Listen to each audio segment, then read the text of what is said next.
review the last class within a couple of minutes. The last class, we saw that how we can get the equilibrium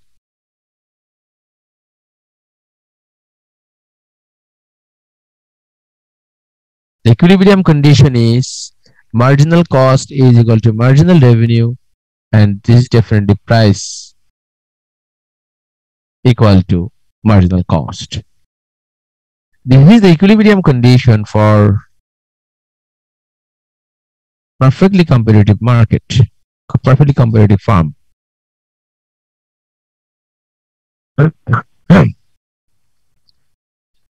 We saw three different scenario cases. First, the abnormal loss.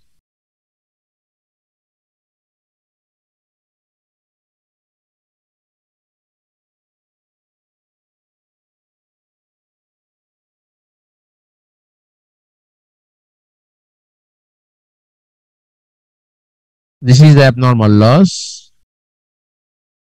And I will also show you two other different cases.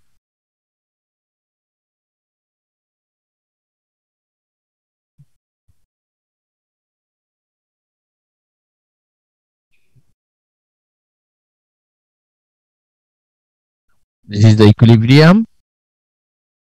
If we want to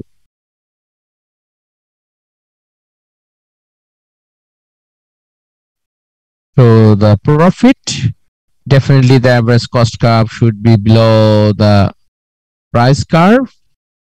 We get the equilibrium and also the equilibrium cost.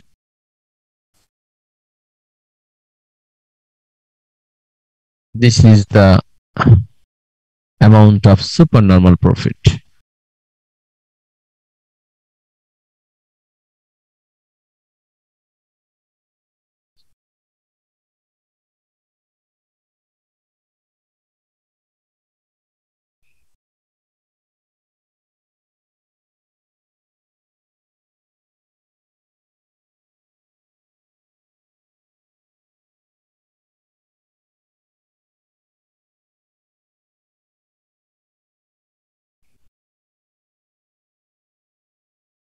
This is the normal profit or zero profit.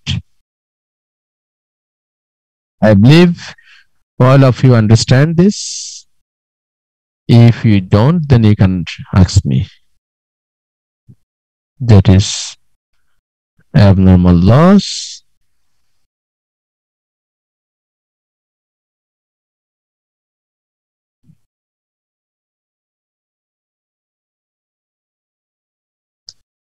Okay, any question? Anybody?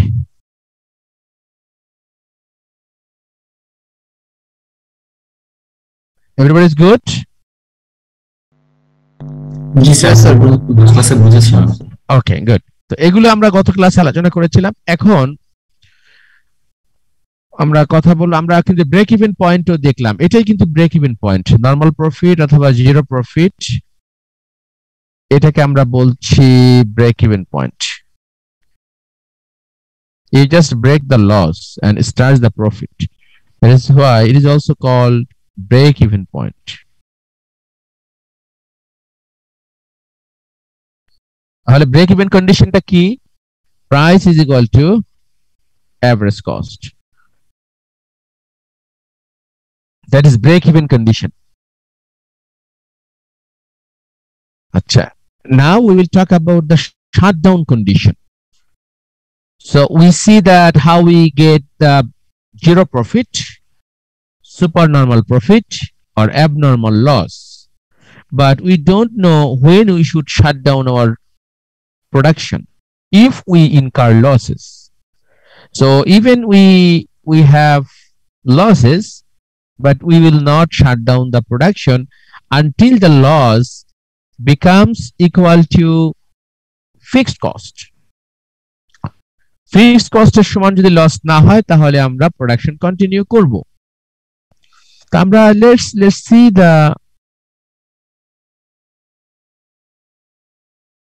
breakdown of the cost, that was total cost is equal to fixed cost plus variable cost. If we divide this by quantity, we will get average cost, average variable cost, sorry, average fixed cost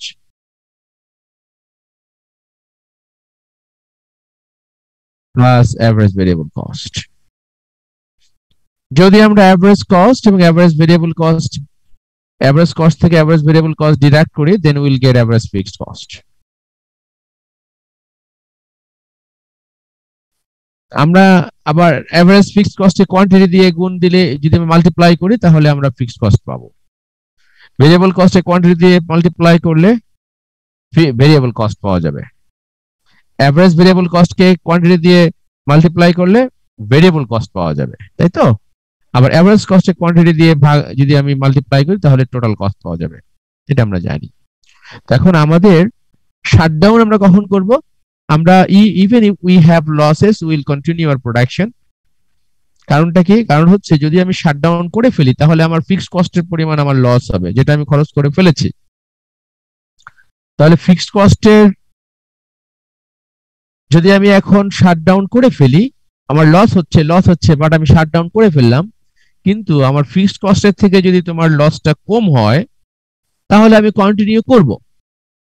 কিন্তু যদি এমন হয়ে যায় যে fixed কস্টের থেকেও বেশি হয়ে যায় লসটা, তখন আমাকে শাটডাউন করতেই হবে, নো ওয়ে, শাটডাউন করতে হবে। কারণ শাটডাউন না করলে আমার কি হবে? লস বেশি হয়ে যাবে। ফিক্সড কস্ট বন্ধ করলে লাগবে হচ্ছে 5,000 কোটি টাকা, আর বন্ধ না করলে তোমার লস ফর এক্সাম্পল হলো হচ্ছে 6,000 কোটি টাকা, তখন বন্ধ করতেই হবে।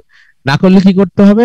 সেখান থেকে তোমার আলাদাভাবে সাবসিডি দিতে হয়। যেমন বাংলাদেশের জুট মিলগুলো অনেক দিন পর্যন্ত গভর্নমেন্ট কিন্তু সেটাকে ফেলে রাখছে, গভর্নমেন্ট কিন্তু টাকা দিত সেটাকে সার্ভাইভ করার জন্য। হ্যাঁ, লসটা এত বেশি ছিল, ফিক্সড কস্টের থেকে লস বেশি ছিল হচ্ছিল। তো এখন এটাকে গ্রাফিক্যালি যদি আমরা দেখতে চাই তাহলে কিভাবে দেখব? আচ্ছা, তার আগে আমি এটা একটু তোমাদের দেখাই যে গ্রাফগুলো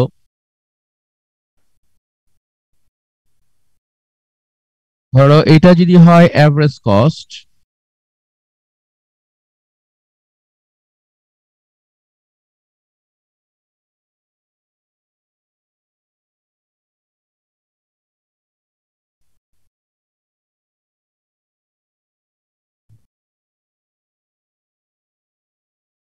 এটা যদি হয় অ্যাভারেজ ভেরিয়েবল কস্ট, ওকে বলতে পারো অ্যাভারেজ ফিক্সড কস্ট কতটুকু হবে? কিভাবে আমরা আঁকবো অ্যাভারেজ ফিক্সড কস্ট কার্ভটা? স্যার নিচের দিকে যাবে স্যার। নিচের দিকে যাবে। এবং এখানে কিন্তু আমি বললাম যে অ্যাভারেজ ফিক্সড কস্ট হচ্ছে কি? Average cost minus average variable cost. তাহলে অ্যাভারেজ ফিক্সড কস্ট হবে অ্যাভারেজ কস্ট এবং অ্যাভারেজ ভেরিয়েবল কস্টের ডিফারেন্স, তার মানে এইটুকু, তাই না? নাকি এটা কি অ্যাভারেজ ফিক্সড কস্ট না? জি স্যার। সবাই বুঝতে পেরেছো? জি স্যার। ওকে, তো এটাকে যদি আমি নিচে আঁকতে চাই তাহলে কিভাবে আঁকবো? যদি আমি হরাইজন্টাল অ্যাক্সিসের সাথে আঁকতে চাই তাহলে এই যে ডিফারেন্সটা, এই ডিফারেন্সের সমান এখানে হবে, এই যে ডিফারেন্সটা এর সমান হবে এখানে, এরকম করে হবে, এরকম করে।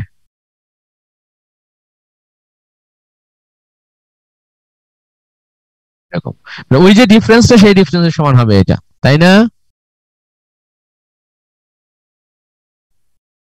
ভার্টিক্যাল হাইটের ডিফারেন্সটা আমরা দিয়ে দিচ্ছি।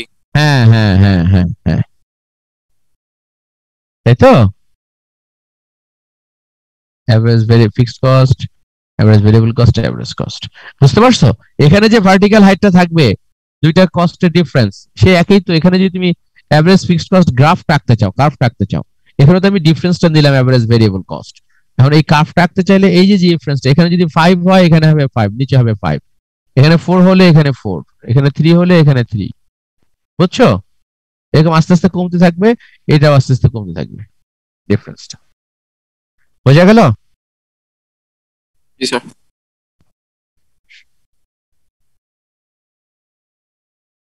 আর কোনো সমস্যা আছে?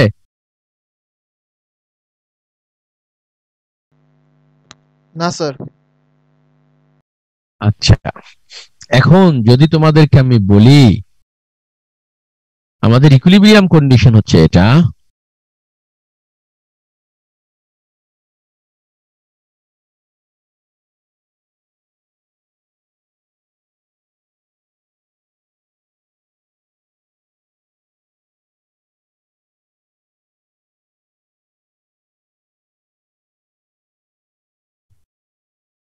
এটা হচ্ছে ইকুইলিব্রিয়াম কন্ডিশন।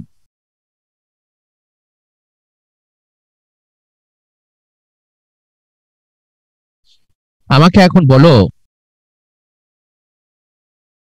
এবং এখানে ধরো লস হলো, আমার লস, এভারেজ কস্ট কার্ভ আঁকলাম,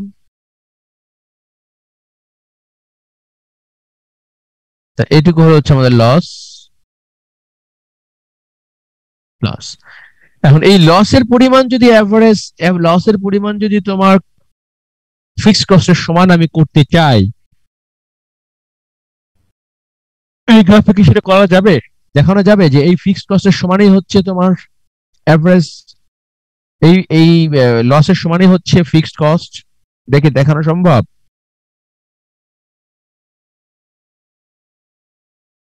স্যার নিচের গ্রাফের কথা বলছেন না? হ্যাঁ, যেটা আঁকলাম এখন, এটা এই লসের পরিমাণটা, এটা তো লস, অ্যাবনরমাল লস বা লস, তাই না? অ্যাবনরমাল লস, এই লসের পরিমাণ, এই লসের পরিমাণ এবং ফিক্সড কস্টের পরিমাণ সমান, সেটা আমি গ্রাফিক্যালি কিভাবে দেখাতে পারি?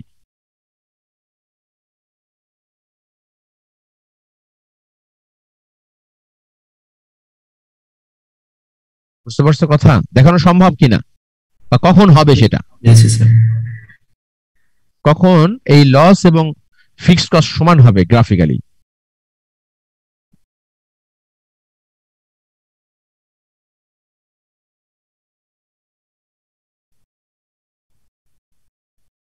স্যার এখনো কোথায় আসছে না স্যার, আপনি বলে দিন স্যার।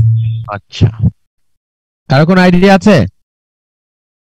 কিছুক্ষণ আগেই যে দেখালাম, এখানে কি বলতো, এটা কি দেখালাম, তার ডান পাশে গ্রাফটা দেখো কি আছে, এটা ফিক্সড কস্ট কিভাবে পাবা? সাবট্রাক্ট করে। সাবট্রাক্ট করে। কি কি সাবট্রাক্ট করো? এভারেজ কস্টের থেকে সাবট্রাক্ট করবা কি? Average variable cost. জি স্যার। তাহলে এভারেজ ভেরিয়েবল কস্ট যদি আমি এখান দিয়ে আঁকি এবং সেটা যদি তোমার ইকুইলিব্রিয়াম পয়েন্ট দিয়ে যায়, তাহলে কি হবে বলো?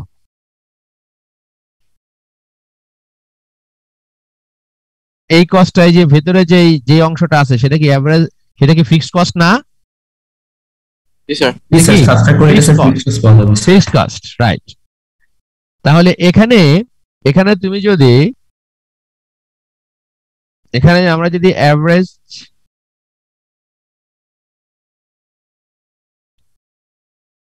ভেরিয়েবল কস্ট যদি এরকম আঁকি এবং সেটা যদি ইকুইলিব্রিয়াম পয়েন্ট দিয়ে যায়, তাহলে এখন আমাকে বলো যে এই ইকুইলিব্রিয়াম Q1 কোয়ান্টিটিতে তার এভারেজ ফিক্সড কস্ট কতটুকু? এতটুকু না, যেটুকু আমি ব্লু জি স্যার। ইয়ে করলাম, এটা যদি এভারেজ ভেরিয়েবল কস্ট। জি স্যার। এক্স্যাক্টলি। তাহলে এটা হচ্ছে average fixed cost. Average fixed cost quantity দিয়ে মাল্টিপ্লাই করলে কি পাওয়া যাবে? এভারেজ ফিক্সড কস্টকে কোয়ান্টিটি দিয়ে মাল্টিপ্লাই করলে কি পাওয়া যাবে? Fixed cost sir. Fixed cost পাওয়া যাবে। এই যে অংশটা দিলাম সেটা ফিক্সড কস্ট। তাহলে এখানে ফিক্সড কস্ট এবং লস কি হবে? ইকুয়াল হবে। আর যদি সেটা হয়, তাহলে এই কন্ডিশনটাকে আমরা কি কন্ডিশন বলবো? এই ইকুইলিব্রিয়াম পয়েন্ট আমরা যেখানে পাইলাম সেখানে কি প্রাইস না? জি স্যার। তাহলে আমি যখন বলবো price is equal two average variable cost, এটাই হচ্ছে শাটডাউন কন্ডিশন। শাটডাউন, যখন লস এবং ফিক্সড কস্ট সমান হবে, ঠিক আছে? অথবা তুমি বলতে পারো price is less than ABC. Price যদি তুমি তার থেকে আরো ছোট না, আরো কম নাও, তখন কি হবে? লসটা আরো বেড়ে যাবে না? জি স্যার। তার মানে ফিক্সড কস্টের থেকে লস আরো বাড়বে, তখন অবশ্যই শাটডাউন করতে হবে। তাহলে এটাকে এই অনেক বইয়ে দেখবা লেখা আছে প্রাইস ইকুয়াল টু এভিসি, এটাই হচ্ছে শাটডাউন কন্ডিশন। মানে এর নিচে গেলেই তোমার ইয়ে হয়ে যাবে, শাটডাউন হবে। অনেকে আবার বলে প্রাইস লেস দেন এভিসি, মানে একই কথা, এক্সপ্লানেশন সেভাবে করতে হবে আর কি। এক্সপ্লানেশন হচ্ছে প্রাইস ইকুয়াল টু এভিসি, এই পয়েন্টের পরেই হচ্ছে শাটডাউন, এই জন্য এটাকে বলা হচ্ছে শাটডাউন পয়েন্ট বা শাটডাউন কন্ডিশন, শাটডাউন পয়েন্ট। মানে এর চেয়ে বেশি হইলেই বন্ধ হয়ে যাবে এই পয়েন্টটা। তাহলে সেভাবে তোমার প্রাইস ইকুয়াল টু এভিসি বলা যায়, সেই পয়েন্টটা হচ্ছে শাটডাউন পয়েন্ট, এর নিচে গেলেই বন্ধ হয়ে যাবে, তখন loss will be greater than fixed cost. এটা বোঝা গেছে? স্যার একটা কোশ্চেন ছিল স্যার, মানে এই ফিক্সড কস্ট আছে যখন অ্যাকচুয়ালি একটা কোম্পানি হিসাব করে তখন স্যার ডেপ্রিসিয়েশন ধরে হিসাব করে না ফিক্সড কস্ট গুলো? মানে আমার যে অ্যাসেট গুলো আছে সেগুলো ডেপ্রিসিয়েশন ধরে দেন অ্যাভারেজ কস্টটাকে হিসাব করা হয় না? না, ডেপ্রিসিয়েশন তো সেটা আবার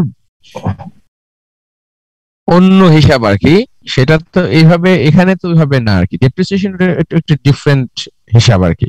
আমরা যখন আমার যে অ্যাসেট গুলো আছে স্যার ওগুলো তো অফকোর্স আমি যদি 2 লাখ টাকা দিয়ে কিনি মানে 4-5 বছর পর সেটা তো কস্টটা কমে যাবে, মানে এটা ডেপ্রিসিয়েশন হবে। যদি এটা 1 লাখ টাকায় নেমে আসে তখন আমি অ্যাভারেজ ভ্যারিয়েবল কস্টটা কি 2 লাখ টাকা সমান ধরি না 1 লাখ টাকা সমান ধরি?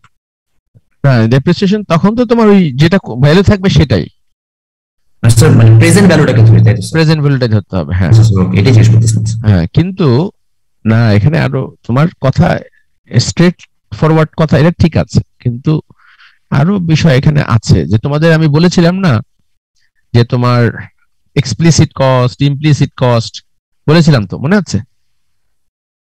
জি স্যার, পড়েছেন sir explicit cost, implicit cost. ওখানে আছে আর অন্য বিষয় ইয়াগুলো আছে আর কি। তো ওখানে কস্ট মেজারমেন্টের জন্য কস্ট অ্যানালাইসিস সেটা আছে, যখন রিয়েল লাইফে করতে চায় তখন আরো বেশি আরো ইনফরমেশন গুলো দরকার হয়, ডেপ্রিসিয়েশন গুলো অ্যাড করতে হয়। এটা আমরা তোমাদেরকে আমি এগুলো আরেকটু দেখাবো, সেটা পরে যখন আমরা ম্যাক্রোইকোনমিক্স পড়বো তখন আবার এগুলো আসবে, যে ডেপ্রিসিয়েশনটা আসলে আমরা সেটাও আমাদের কনসিডারেশনে রাখতে হয় আর কি, সেটা আমরা পরে আসবো। এখানে ইন জেনারেল আর কি বুঝো, জেনারেল হিসেবে চিন্তা করলেই হবে আর কি, আইডিয়াল সিচুয়েশন। হ্যাঁ, ওগুলো আমরা আসবো, ওগুলো আলোচনা থাকবে পরে। ঠিক আছে, তাহলে আর কোনো কোশ্চেন আছে কারো?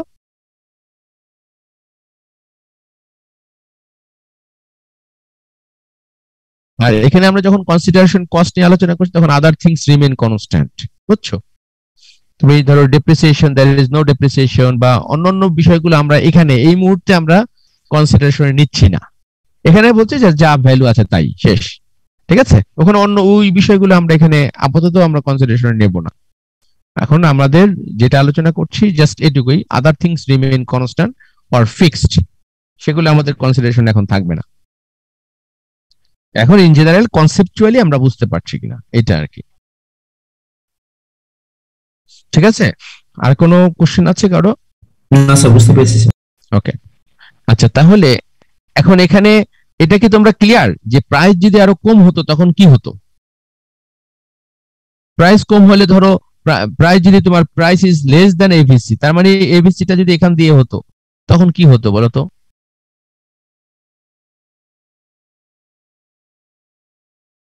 মানে এভিসিটা যদি এখানে হতো, অ্যাভারেজ ভেরিয়েবল কস্টটা যদি উপরে হতো তাহলে কি হতো?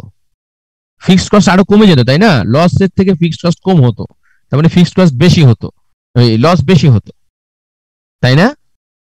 আচ্ছা, এখন আমি বড় করে দেখাই।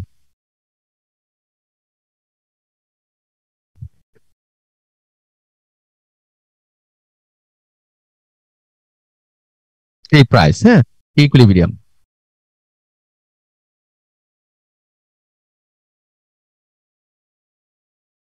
Average cost. আমি আর একটু উপরে দেই,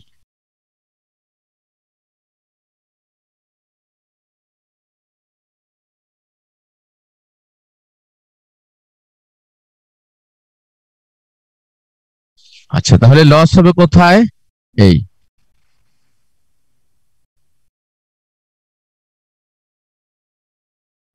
এটা হচ্ছে তোমার লস, এই পরিমাণ লস হচ্ছে P1 P2 E2 E1, এটা হচ্ছে লস। এখন এভিসি এভারেজ ভেরিয়েবল কস্ট আমি কোথায় দেব?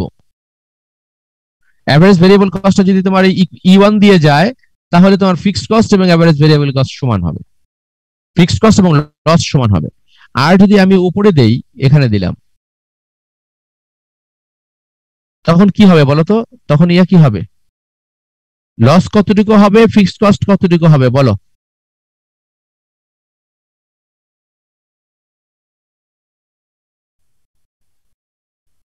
এভিসি বলো তো। এভারেজ ভেরিয়েবল কস্ট এটা, তার মানে এখানে ধরো E3 দিলাম।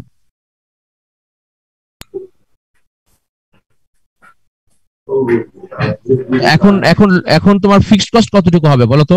এখানে ফিক্সড কস্ট কতটুকু? Sir E3 minus E2 sir. এটা পার ইউনিট, এটা তো হচ্ছে পার ইউনিট, পার ইউনিট, তার মানে এটা বলছো তুমি এভারেজ ফিক্সড কস্ট বলছো। টোটাল ফিক্সড কস্ট কত হবে? Sir P2 P3 E2 E3 এই Yes, you are right. Yeah, thank you. P2 E2 E3 P3 এটা হবে কি ফিক্সড কস্ট নাকি? বুঝতে পেরেছি স্যার। হ্যাঁ, আর এভারেজ ফিক্সড কস্ট হচ্ছে P2 minus P3, average fixed cost. আর ফিক্সড কস্ট হচ্ছে পুরোটা। আচ্ছা, লস কতটুকু?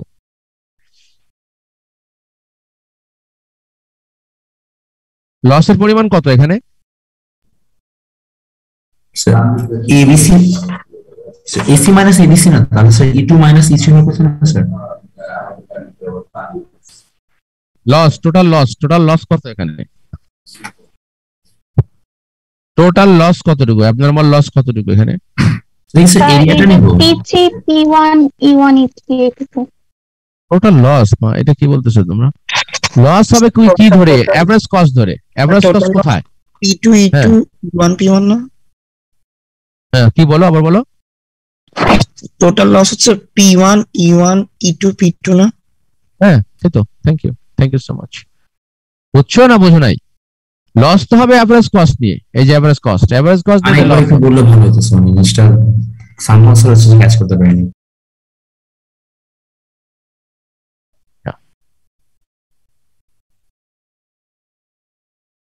বলো লস কত?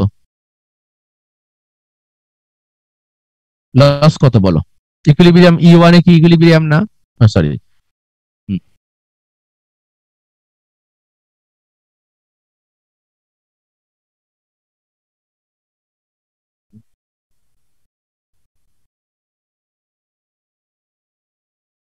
ঠিক আছে।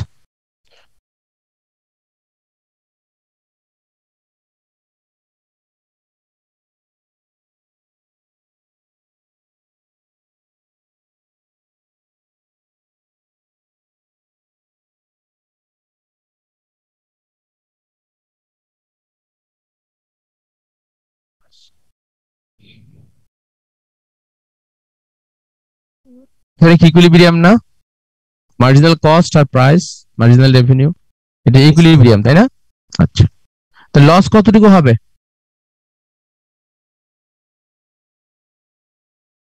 এটুকু লস হবে না?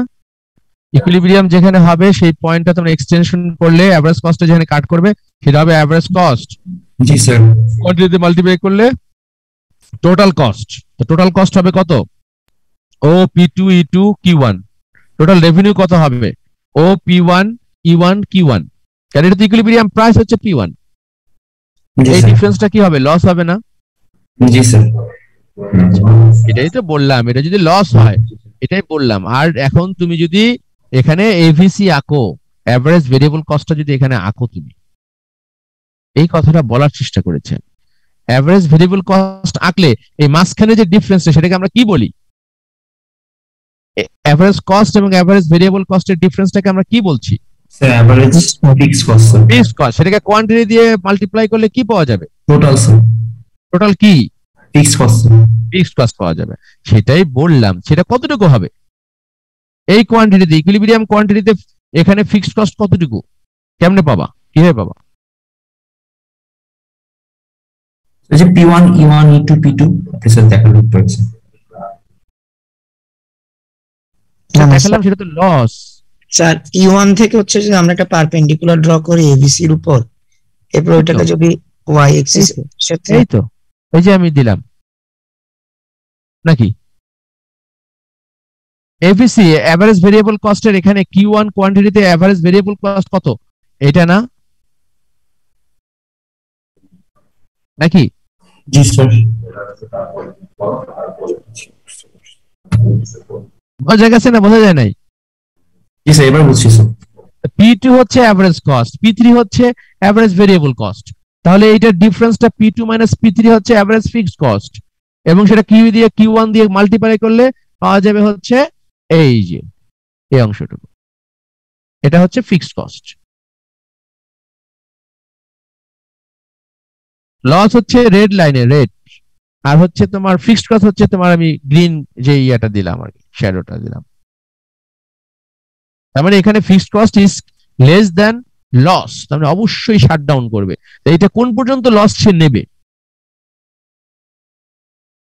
কোন পর্যন্ত সে লস হলেও সে শাটডাউন করবে আর কি এখন তো loss is greater than fixed cost until এই এভারেজ ভেরিয়েবল কস্ট তোমার এই লাইনে আসবে একদম ইকুইলিব্রিয়াম পয়েন্ট দিয়ে যদি যায় তাহলে লস এবং ফিক্সড কস্ট সমান বোঝা গেল এখন এবিসি যদি তারও নিচে চলে যায় তখন কি হবে বলো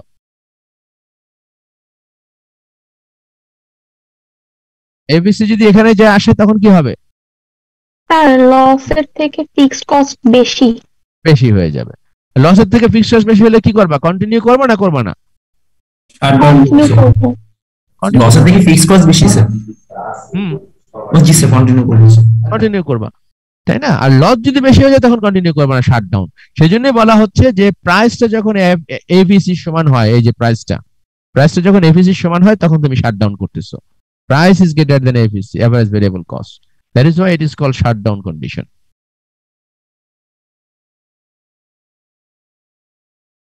ঠিক আছে তার মানে তখন কি হবে তখন হচ্ছে তোমার লস ইজ ইকুয়াল টু হচ্ছে ফিক্সড কস্ট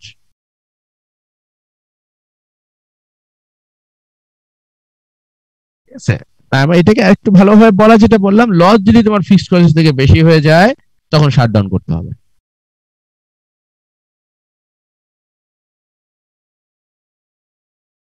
বুঝছো সবাই নাকি কোনো কনফিউশন আছে বলো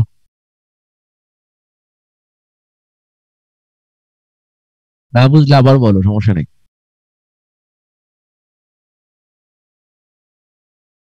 না বুঝতে পারলে আবার বলো এটা হচ্ছে ইকুইলিব্রিয়াম কন্ডিশন এটা হচ্ছে তোমার এভারেজ কস্ট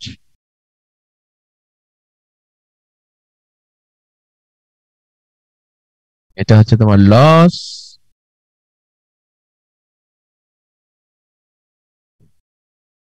এটা তো আমার প্রাইস ইকুইলিব্রিয়াম প্রাইস তাই না আর এটা হচ্ছে এভারেজ কস্ট তাহলে প্রাইসের থেকে এভারেজ কস্ট বেশি তার মানে এটা হচ্ছে লস আর আমি বললাম যে এভারেজ ভেরিয়েবল কস্টটা যদি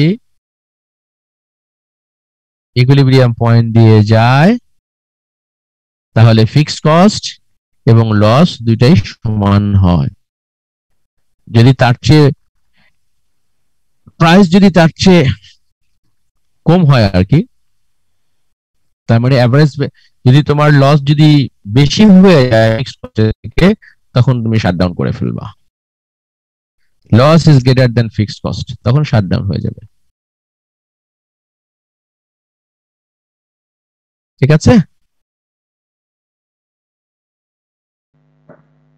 জি স্যার জি স্যার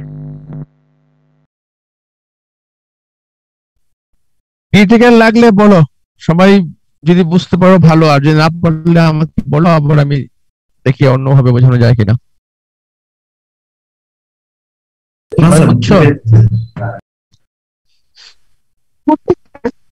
হ্যাঁ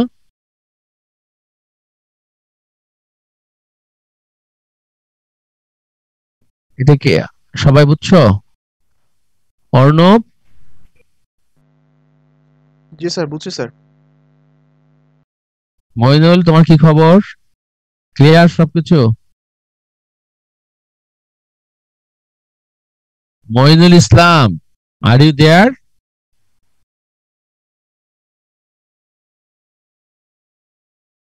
ওকে, মনিরুল ইসলামের ইয়া বোধহয়। ওকে, সালসাবিল,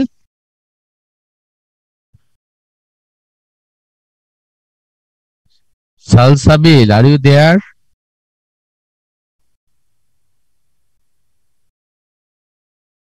কি ব্যাপার, কথা বলে না কেন? তমাল,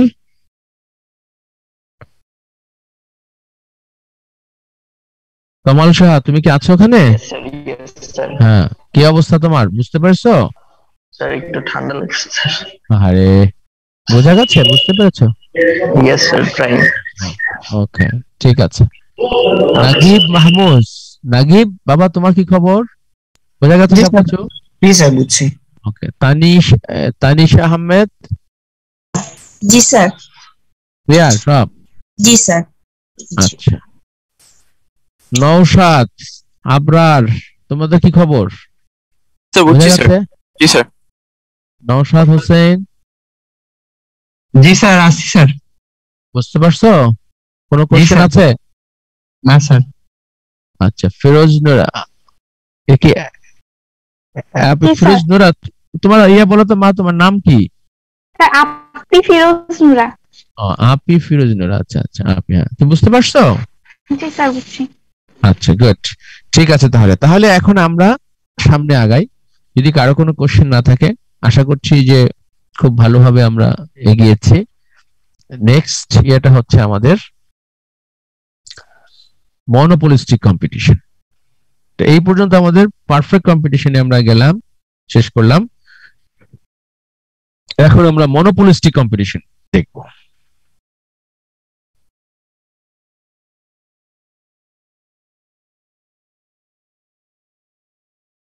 এর ক্যারেক্টারিস্টিক্স গুলো তো জাস্ট পারফেক্টলি কম্পিটিটিভ ফার্ম এবং মনোপলি, এই দুইটার মাঝখানে হবে এটা। মনোপলি আছে আর একটা বিষয়। মনোপলি মানে কি মনে আছে? জানো তোমরা মনোপলি? একচেটিয়া ব্যবসা। একচেটিয়া ব্যবসা কে করতে পারে? স্যার, যার কাছে কোনো একটা ইউনিক প্রোডাক্ট আছে, যে মানে ওই কোম্পানিটাই জাস্ট শুধু ওই প্রোডাক্টটাই সরবরাহ করতে পারে, এরকম এরকম কোনো বিজনেস হলো মনোপলি স্যার। আচ্ছা, তাহলে মনোপলি না? তোমরা মনোপলি খেলেছো কখনো? জি স্যার। আচ্ছা, আচ্ছা, মনোপলিস্টিক কম্পিটিশন, সরি, মনোপলি যে তোমার এই দুইটাই কিন্তু ইমপারফেক্ট মার্কেট, তাই না? পারফেক্ট না, imperfect. Monopolistic competition, monopoly, oligopoly, এগুলো সব ইমপারফেক্ট মার্কেট। তো মনোপলিস্টিক কম্পিটিশনে মনোপলিতে একজন মাত্র বিক্রেতা থাকবে। উদাহরণ দিতে পারো? So to some extent Apple sir. হ্যাঁ, অ্যাপল হতে পারে, অথবা তোমাদের মনে আছে কিনা জানি না, তোমাদের মনে থাকতেও পারে। আমরা ইউনিভার্সিটিতে যখন পড়ি, বা যখন প্রথম মোবাইল ফোন আসে, তখন কি তোমাদের জন্ম হয়েছিল? প্রথম মোবাইল ফোন যখন আসে, মোটরোলার কথা বলছেন?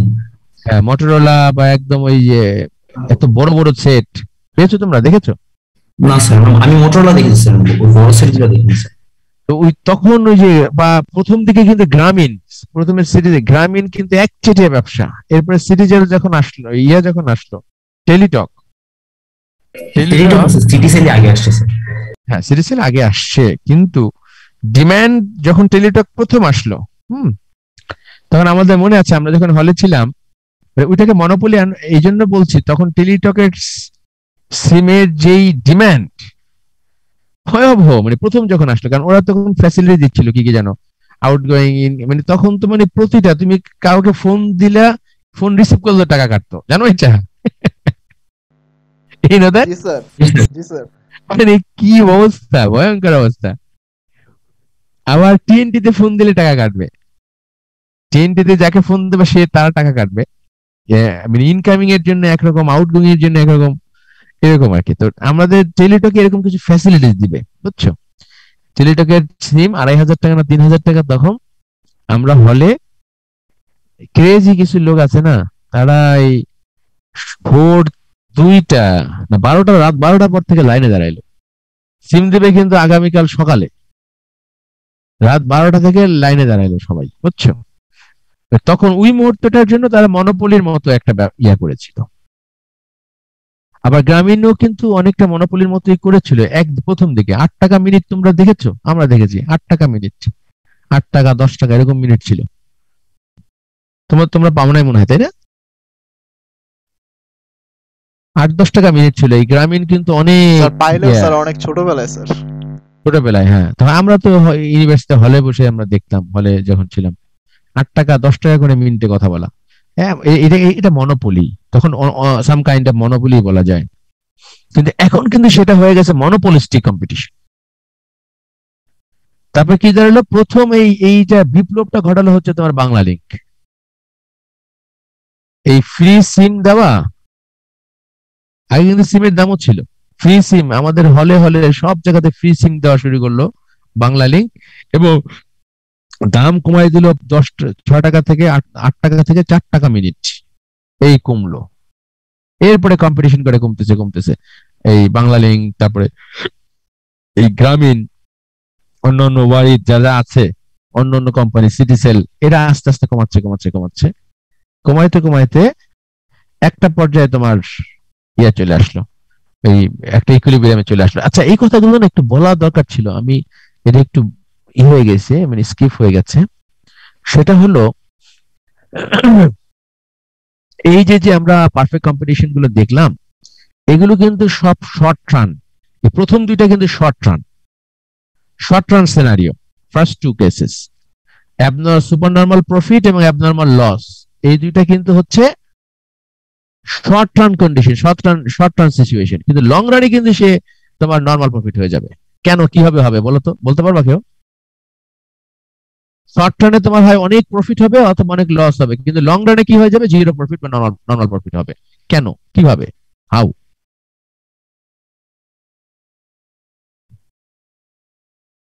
বলতে পারো?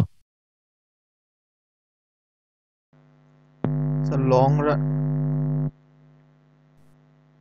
খুব ইন্টারেস্টিং ব্যাপার আছে বেশ কিছু। সেটা হলো, এই দেখো সুপার নরমাল প্রফিট বা লসের কথা আমরা বলি, ধরো এই loss, abnormal loss, short run situation. তো এই শর্ট রানে যখন তোমার লস হয়, আমরা কিন্তু বলেছি perfect competition. Perfectly competitive firm মানে হচ্ছে এখানে অনেক large number of buyers and sellers, অনেক সেলার আছে। এখন যখন লস হয় তখন কি হবে বলতো? আস্তে আস্তে কি করবে? মার্কেট থেকে কি হয়ে যাবে? আউট হয়ে যাবে না? জি স্যার। আউট হবে কোন পর্যন্ত আউট হবে? এই পর্যন্ত আউট হবে, যখন তারা জিরো প্রফিট আসবে। এরপর আর কেউ যাবে না, যখন আমার জিরো প্রফিট হবে তখন তারা স্টপ, তখন তারা থাকবে। আবার যখন লস হয়, যখন প্রফিট হবে তখন কি হবে? নতুন ফার্ম আসবে, আস্তে একটা পর্যায়ে হবে জিরো প্রফিট হয়ে যাবে, তখন আর কেউ আসবে না, এরপর আর আসবে না। তার মানে তোমার নরমাল প্রফিট এবং zero profit, super normal profit অথবা অ্যাবনর্মাল লস, এই দুই ক্ষেত্রে যেটা হবে, এরা ultimately they turn into a zero profit চলে আসবে তারা ইন দ্য লং রানে জিরো প্রফিট, শর্ট রানে সে লস অথবা লাভ করবে। এরকম কোন উদাহরণ তোমাদের আশেপাশের চোখে কখনো দেখেছো? স্যার লং রানেরটা দেখেছি, যেমন স্যার বাংলাদেশের রেস্টুরেন্ট বিজনেসটা এরকম ভাবে এখন অলমোস্ট জিরো প্রফিটে চলে আসছে। যে এখন নতুন কেউ রেস্টুরেন্ট দিল sir, they don't make a lot of profit, এবং এর জন্য রেস্টুরেন্ট ইনফ্লাক্সও কমে যাচ্ছে। রেস্টুরেন্ট বলছো না হোটেল বলছো? রেস্টুরেন্ট বলছো? কোন এলাকার কথা বলছো? It depends on location, definitely it depends on location. Dhanmondi, যেমন স্যার ধানমন্ডিতে স্যার লোকেশন বলতে হবে, কারণ এটা তো এখন অনেক জায়গায় আছে, এটা স্যাচুরেটেড হয় নাই। ধানমন্ডিতে almost saturated sir, Dhanmondi saturated হয়ে গেছে। আবার মোবাইল ফোনও অনেকটা, মানে সিম তো প্রায় সবার কাছে আছে, সেট হয়তো তারা ইয়া করে। কোম্পানিগুলো শুধু এখন সিম বিক্রি করে থেকে টাকা পয়সা তেমন একটা পায় না, তাই না? জি স্যার, মেইন বিজনেস হচ্ছে ডেটা প্যাক বিক্রি করে, ডেটা এন্ড হচ্ছে তোমার মিনিট, সিম তো আর বিক্রি হয় না। আচ্ছা, আমার নিজের চোখে দেখা কিছু মার্কেট বলি তোমাকে, পারফেক্ট কম্পিটিশন, এই ক্যারেক্টারিস্টিক্স গুলো আমি দেখেছি। সেটা হলো, আমরা যখন ইউনিভার্সিটিতে ভর্তি হই, আমার মনে আছে তখন আজিজ সুপার মার্কেট চেনো? জি স্যার, চিনি স্যার। জি স্যার। আজিজ সুপার মার্কেটে গিয়েছো কখনো? স্যার গিয়েছি স্যার, যখন ওটা রমরমা ছিল, এখন তো স্যার মোটামুটি সেরকম নেই। রমরমা কি জন্য রমরমা ছিল? T shirt. জি sir, T shirt sir. T shirt ছিল, কিন্তু এই টি শার্টের আগের প্রজন্মের লোক হচ্ছে আমি, ওই যেটা দেখেছি। হ্যাঁ, সেটাই তোমাদের, সেই গল্পটাই তোমাদের আমি শোনাবো।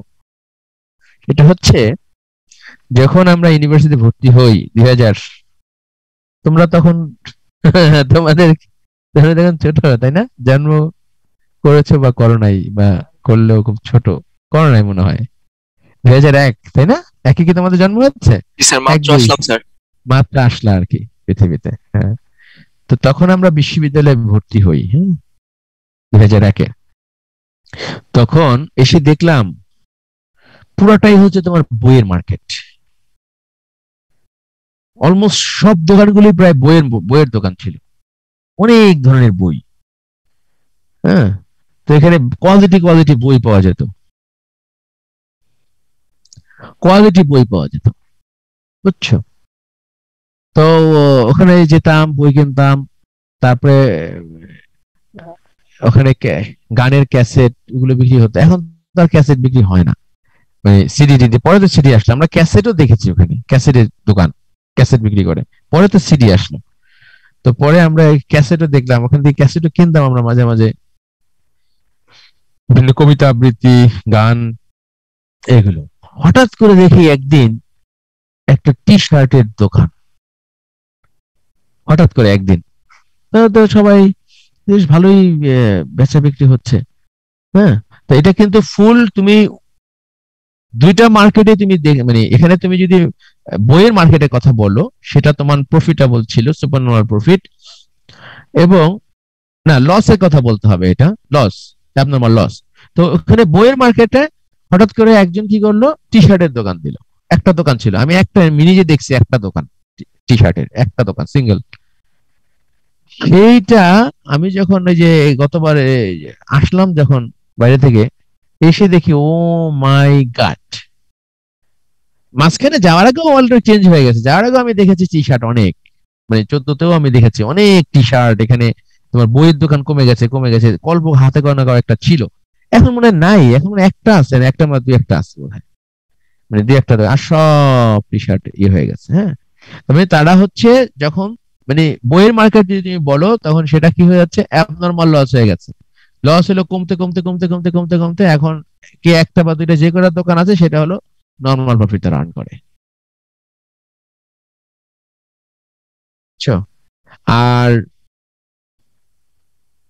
টি শার্টটাও কিন্তু নর্মালে চলে আসছে অলরেডি। আমার আমার যেটা মনে হয়, টি শার্টে এখন যে অবস্থা, সেখানে তোমার ধরো ওই যখন প্রথম যিনি আসছিলেন টি শার্টের দোকান, তারা যে প্রফিট করেছে, এখন কিন্তু সেটা হচ্ছে না, প্রফিট সেই পরিমাণ হওয়ার কথা না, মানে এত দোকান হয়ে গেছে।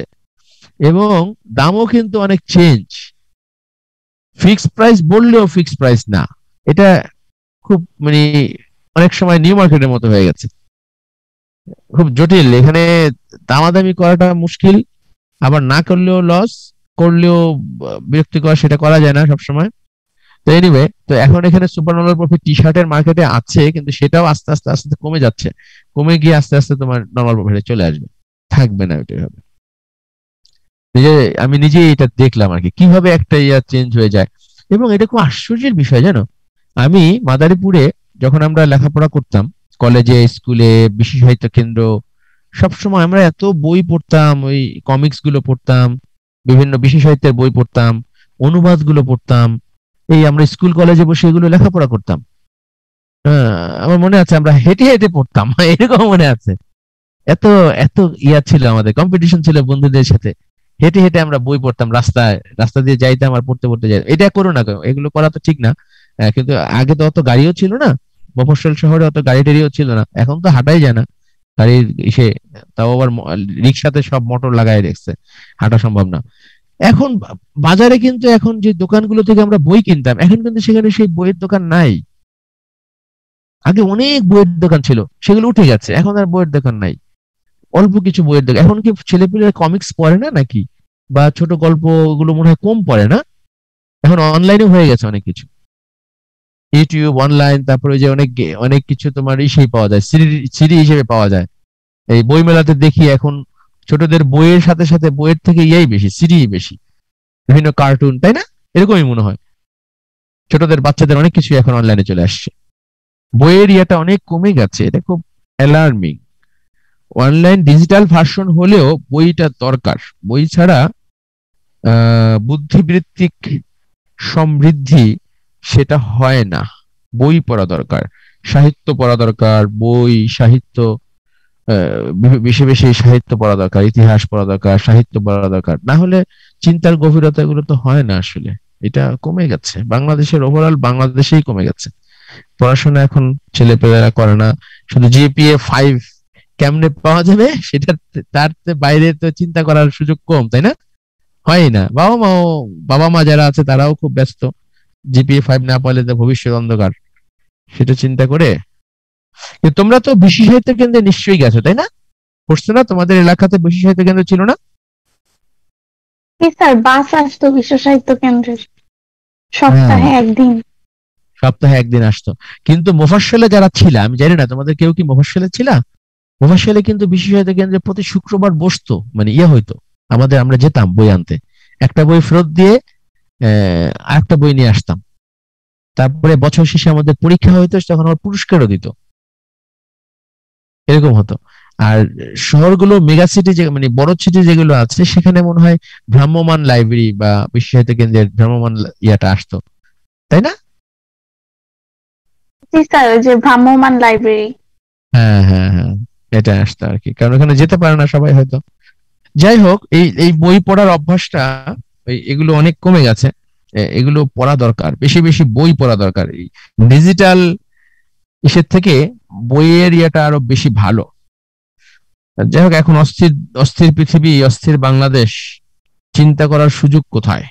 সব কুইক, দ্রুত করতে হবে সবকিছু, এই জন্য এটা কমে গেছে। যাই হোক, এনিওয়ে, আমরা আজকে যেটা শিখলাম, আমরা রিভিউ করলাম পারফেক্ট কম্পিটিশন, তারপরে শাটডাউন কন্ডিশনটা দেখলাম, break even condition, shutdown condition, এরপরে আমরা মনোপলিস্টিক কম্পিটিশন এবং মনোপলি, সেগুলো আমরা বিস্তারিত দেখতে পারলাম না, কিন্তু মনোপলিটা হচ্ছে একজন মাত্র সেলার, আর মনোপলিস্টিক কম্পিটিশনটা হচ্ছে মনোপলি এবং পারফেক্ট কম্পিটিশনের মাঝামাঝি।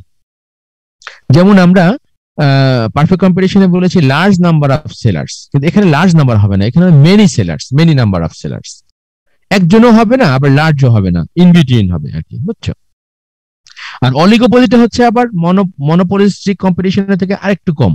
অলিপলিস্টিক কম্পিটিশনে হচ্ছে সেলার হচ্ছে ফিউ সেলার্স, বুঝছো? Few number. এখন এই মোবাইল ফোনগুলোকে আসলে আমরা অলিগোপলি বলতে পারি, তা এয়ারলাইন্স গুলোকে অলিগোপলি বলা যেতে পারে। আর মনোপলিস্টিক কম্পিটিশন যদি আমরা বলি, তখন এটার দুইটা ক্যারেক্টারিস্টিক্স খুব ইম্পর্টেন্ট, একটা হচ্ছে মেনি নাম্বার অফ সেলার্স, আর একটা হচ্ছে ডিফারেন্সিয়েটেড প্রোডাক্ট গুলো ডিফারেন্সিয়েটেড হবে। তো ডিফারেন্সিয়েটেড প্রোডাক্ট বলতে আমরা কি বুঝি, কে বলতে পারো? ডিফারেন্সিয়েটেড প্রোডাক্ট গুলো তোমার হচ্ছে সিমিলার বাট নট আইডেন্টিক্যাল, বুঝছো? একই রকমের কিন্তু ডিফারেন্সিয়েটেড। পারফেক্ট কম্পিটিশনে সিমিলার এন্ড আইডেন্টিক্যাল ছিল, আর এখানে তোমার সিমিলার হবে, আইডেন্টিক্যাল হবে, একদম একরকম হবে না। যেমন সাবান, বিভিন্ন কোম্পানির সাবান, তারপরেও ভিন্ন, তাই না? তুমি গায়ে মাখা সাবান যদি বলো, ডাফ সাবান বলো, লাক্স সাবান বলো, তারপরে লাইফ বয় বলো, তারপরে তুমি বাইরের সাবান যেগুলো আছে সেগুলো বলো, বিভিন্ন রকমের সাবান তুমি বলছো, কিন্তু সবগুলো কিন্তু গায়ে মাখা সাবান, but they are different, they are differentiated. Differentiated by what? Differentiated by packaging, differentiated by flavor, differentiated by size, differentiated by color, different ওয়েতে ডিফারেন্সিয়েটেড করে। তাহলে মনে রাখতে হবে, মনোপলিস্টিক কম্পিটিশন বলতেই আমরা বুঝবো many number of sellers and differentiated product. যখনই ডিফারেন্সিয়েটেড হবে তখন সেটা মনোপলিস্টিক কম্পিটিশন।